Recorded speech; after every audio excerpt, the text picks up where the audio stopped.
Hello, some viewers. How are you all? Welcome back to another video. Guys, in this video, we are going to discuss how to run iOS simulator or launch iOS simulator in a headless mode. Okay. Now, for this, guys, you have to click on here, add a capability, add comma here, enter APM colon is headless.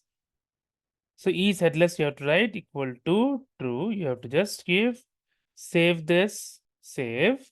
Now start the session. So it should now launch an iOS simulator in a headless mode. Means you'll not see iOS simulator launch anywhere, but it will be launched here in the inspector.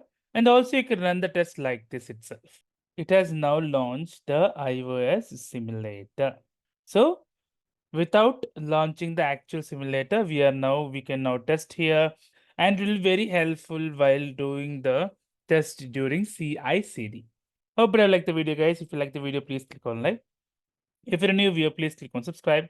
Till then, guys, take care. Have a great day. Bye bye.